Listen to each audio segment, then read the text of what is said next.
The auditorium buzzed with anticipation, a sea of faces illuminated by the harsh glow of overhead lights.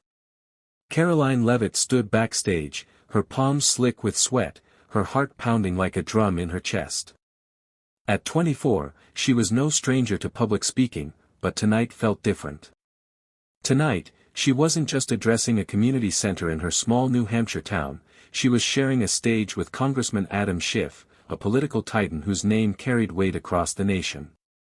The event, a charity fundraiser for a local homeless shelter, was meant to be a beacon of hope. But as Caroline adjusted her microphone, she overheard a snippet of conversation that made her stomach lurch. Some small-town nobody, a voice sneered, Schiff's voice, unmistakable from the countless interviews she'd seen. What's she even doing here? This is a platform for real changemakers. The words stung like a slap. Caroline froze, her breath catching in her throat. She was no politician, no celebrity. She was just a young woman who'd spent the last 3 years pouring her heart into rebuilding her community after a devastating flood. She'd organized food drives, rallied volunteers, and even mortgaged her tiny apartment to keep the shelter's doors open. Tonight was her chance to share her vision, to inspire others to join her cause. But now, standing in the wings, she felt small, insignificant, like a child who'd wandered into a room full of giants. Caroline's mind raced back to her childhood, to the days when she'd hide under the kitchen table while her parents argued about bills they couldn't pay. She'd grown up in a crumbling mill town, where hope was as scarce as jobs. Her father, a factory worker, had lost everything when the mills closed, and her mother's nursing shifts barely kept them afloat. Yet, even in their darkest moments, her mother would slip a $5 bill into a stranger's hand at the grocery store, whispering, "Kindness doesn't cost what you think." Those words had shaped Caroline, driven her to believe that one person's compassion could ripple outward, changing lives. But now, mocked by a man whose influence dwarfed her own, she wondered if her efforts were just a drop in an endless ocean. The stage manager's voice snapped her back to reality. "Caroline, you're up in 5. She nodded, her throat tight, and glanced at the note cards clutched in her hand. They were filled with statistics about homelessness, stories of the people she'd met at the shelter, and a plea for unity. But Schiff's words echoed in her mind, eroding her confidence. What if the audience saw her the same way? A nobody, out of her depth. As she stepped onto the stage, the spotlight blinded her, and the crowd's polite applause felt like a formality. Schiff sat in the front row, his arms crossed, a faint smirk playing on his lips. Caroline's knees trembled, but she forced herself to stand tall. She began her speech, her voice wavering at first, recounting the flood that had swept through her town 3 years ago. Homes were lost, families displaced, and the shelter, already struggling, became a lifeline for dozens. She spoke of Maria, a single mother who'd slept in her car to keep her kids warm, of Tom, a veteran who'd given up his cot to an elderly man, of the volunteers who worked tirelessly, fueled by nothing but hope. The audience listened, but Caroline could feel their restlessness. Her stories were real, raw, but they lacked the polish of Schiff's rehearsed rhetoric. Halfway through, a man in the back coughed loudly, and a few others shifted in their seats. Her eyes darted to Schiff, whose smirk had deepened, as if he'd expected her to falter. Desperation clawed at her chest. She was losing them. Then, an unexpected memory surfaced. It was a moment from last winter, when the shelter had run out of blankets during a brutal cold snap. Caroline had driven to her apartment, gathered every spare blanket she owned, and returned to find a young boy, no older than 10, offering his own coat to a shivering elderly woman. "It's okay," he'd said, his teeth chattering. "She needs it more." That act of selflessness had stayed with Caroline, a reminder that kindness could shine even in the darkest moments. She paused, her note cards forgotten, and looked out at the audience. "I know I'm not a congressman or a CEO," she said, her voice steadier now. "I'm just someone who believes that one small act of kindness can change everything. I've seen it, a boy giving up his coat, a stranger donating their last dollar, a community coming together to rebuild. You don't need power or fame to make a difference. You just need a heart willing to try." The room grew quiet, the restlessness replaced by a stillness that felt almost sacred. Caroline's gaze landed on Schiff, whose smirk had faded, his eyes narrowing as if re-evaluating her. She pressed on, sharing more stories, of the shelter's cook who'd taught himself to stretch a single pot of soup to feed 50, of the teenager who'd painted murals on the shelter walls to give it warmth. Each story built on the last, weaving a tapestry of humanity that transcended politics or status, but the turning point came when Caroline spotted Maria, the single mother from her speech, in the audience. Maria's eyes glistened with tears, her hands clasped tightly in her lap. Caroline's voice softened. "There's a woman here tonight who lost everything in the flood. She thought she'd failed her kids because she couldn't give them a home. But she didn't give up. She fought, she worked, she rebuilt.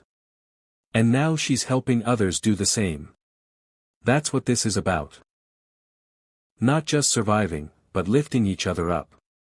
The audience began to stir, some leaning forward, others nodding. Caroline felt a spark of hope but knew she needed to say more, something that would bridge the gap between her small-town reality and the broader world Schiff represented. She took a deep breath, her mother's words echoing in her mind.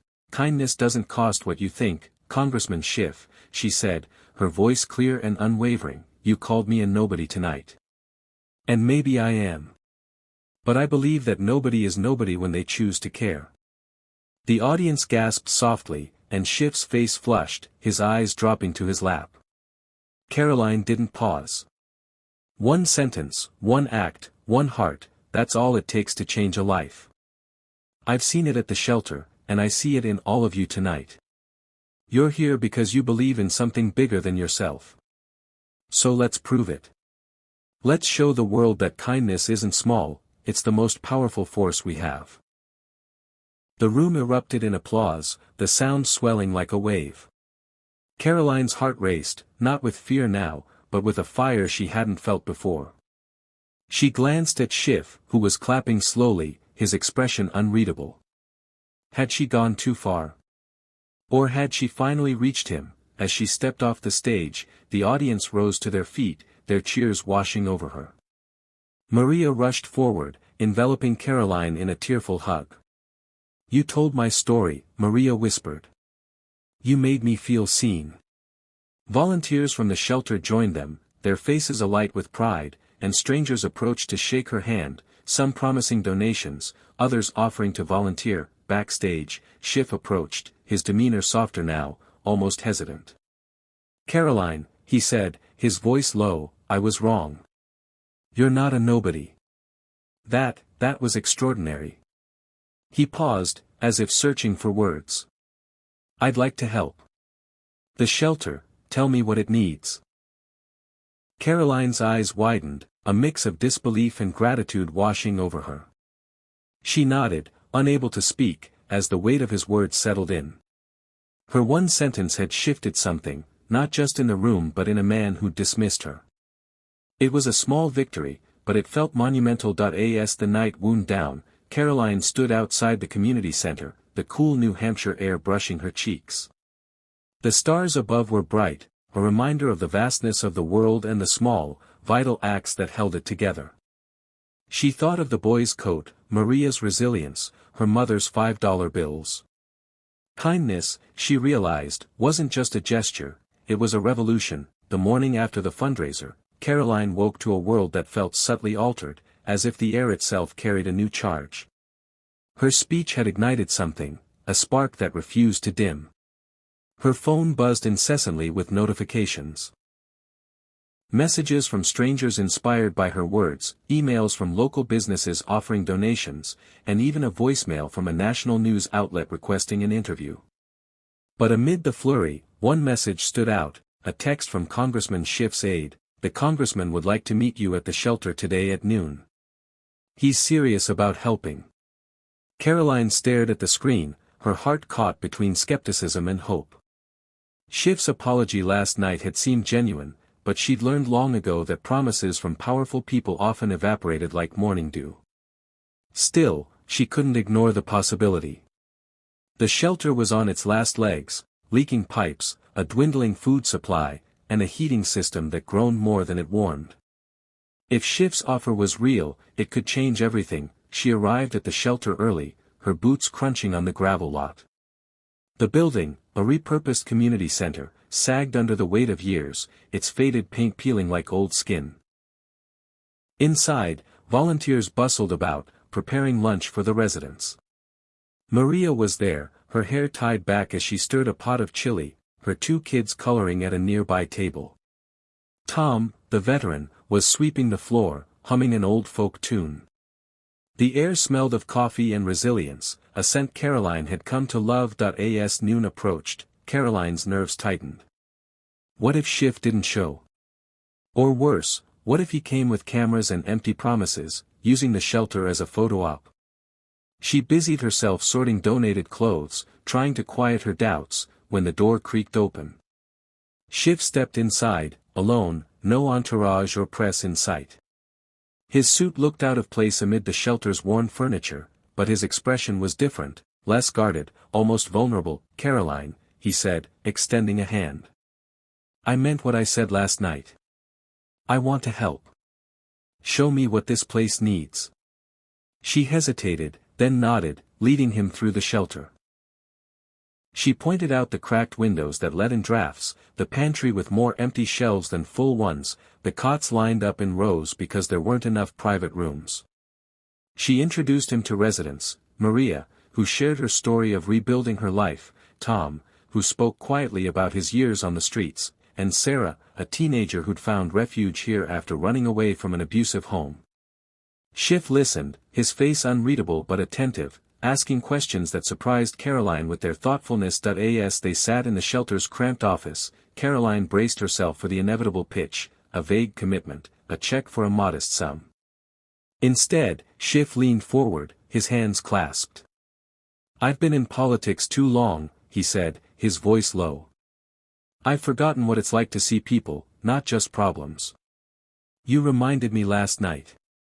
That sentence you said, about nobody being nobody when they choose to care, it hit me harder than you know."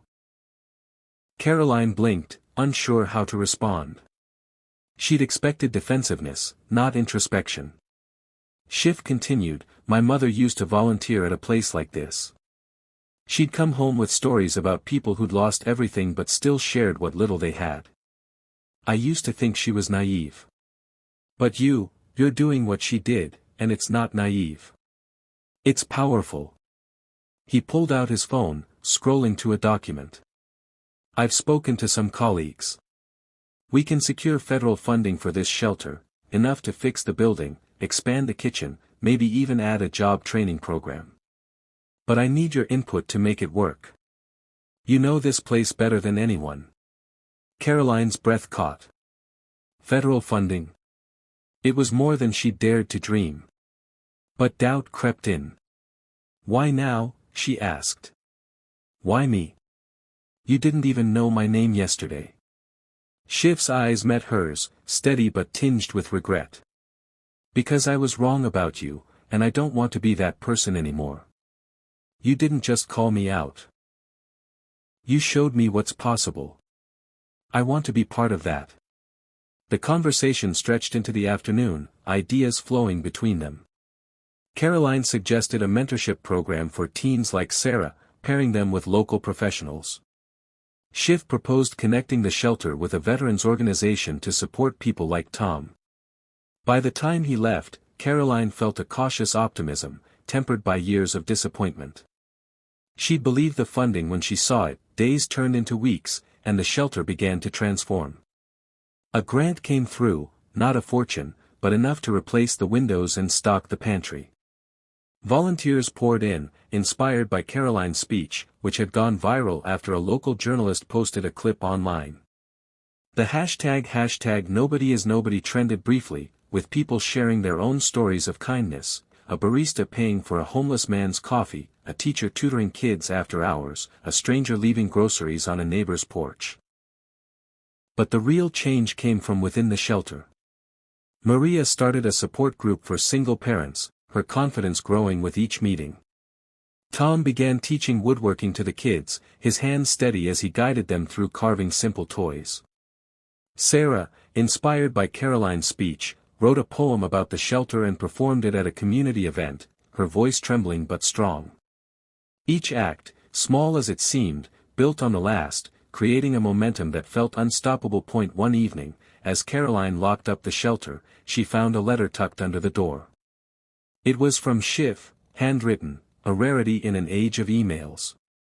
Caroline, it read, I've spent my career chasing big wins, but you've shown me that the smallest acts matter most. This shelter, these people, they're changing me, too. Thank you for reminding me what humanity looks like. Tears pricked Caroline's eyes as she folded the letter. She thought of her mother, slipping $5 bills to strangers, and the boy who'd given up his coat. She thought of her own doubts, her fear of being a nobody. And she realized that her one sentence hadn't just changed Schiff or the shelter, it had changed her. She'd always believed in kindness, but now she saw its true power, not just to help, but to connect, to heal, to transform. As she walked home under the New Hampshire stars, Caroline felt a warmth in her chest, a certainty that rippled outward. The world was vast, often cruel, but it was also full of people willing to care. And in that truth, she found hope, not just for the shelter, but for everyone. One sentence, one act, one heart at a time, they could build something unstoppable. Moral of the story: the moral of Caroline Levitt mocked by Adam Schiff, then she drops one sentence that changes everything is that kindness and compassion, no matter how small they seem, have the power to transform lives and inspire change. One heartfelt act or word, rooted in genuine care, can ripple outward, bridging divides, uplifting communities, and reminding us that everyone, regardless of status or influence, has the ability to make a profound difference when they choose to care.